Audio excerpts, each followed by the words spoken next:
Today there are a lot of important updates from the Kurakhove direction. Here, as Russian forces desperately amass troops and supplies to intensify their assault on Kurakhove, Ukrainian defenders seized the moment with precision strikes. Tracking the enemy's every move, they unleashed the devastating force of JDAM-guided bombs, obliterating key Russian bases and supply hubs in a series of airstrikes that destroyed the Russians' plans for massive penetration.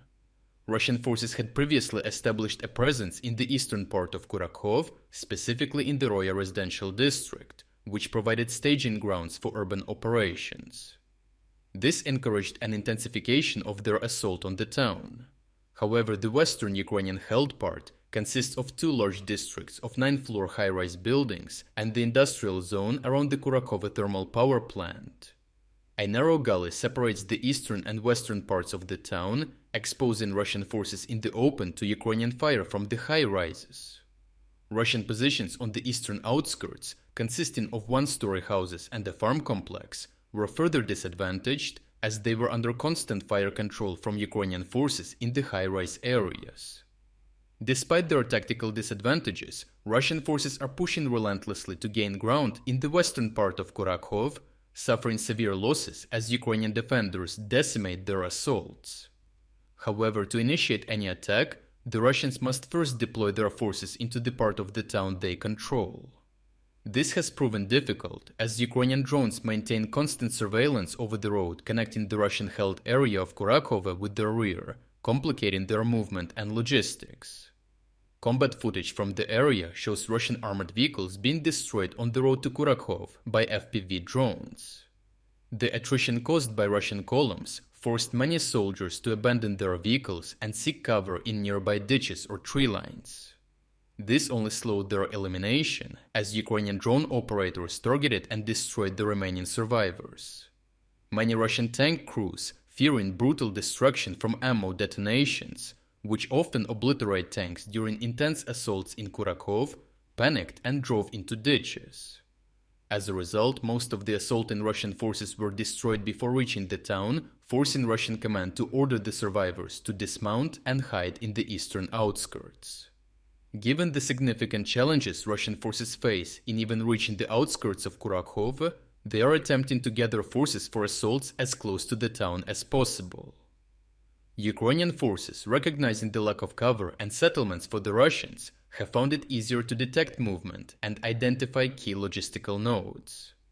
As a result, Ukrainian forces have intensified their precision strikes in the region, unleashing their stockpiles of JDAM-guided bombs. The first target of the Ukrainian airstrike was a Russian base at a prison over 6 kilometers from Kurakhove, where soldiers and ammunition were deployed to sustain attacks on the town. The second strike targeted a Russian base in Donetsk city, resulting in the destruction of a platoon-sized assault group with 4 BTR-82A armored vehicles. These strikes are breaking down Russian forces by forcing them to reorganize and recover from hits on their command posts and force concentrations, disrupting their attacks. The third strike hit a large building in Intensify, housing Russian stormtroopers preparing for further assaults on Kurakhove. Such airstrikes destroy large concentrations of Russian troops, forcing delays in their offensive plans on the northern flank, giving Ukrainians valuable time to reinforce their defenses. Overall, the Russian offensive efforts around Kurakhove mark the decline of Russian tactical gains due to the predictability of their attacks and the vulnerability of their rear positions, which are being successfully targeted by the Ukrainians. The lack of gains on most front lines and the impact of heavy losses and rear strikes on Russian forces will force them to reconsider their tactics and change their approach if they want to achieve any meaningful territorial gains.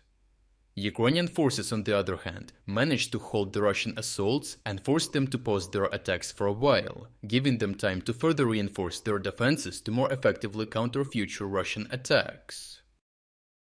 In appreciation of your continued support, I am pleased to announce significant Black Friday discounts.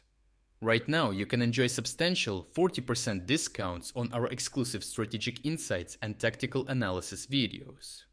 If you wanted to support my work but never got a chance, now is an ideal opportunity to make a purchase. The discounts will end this week, So check out the link in the description to take advantage of this offer before it expires.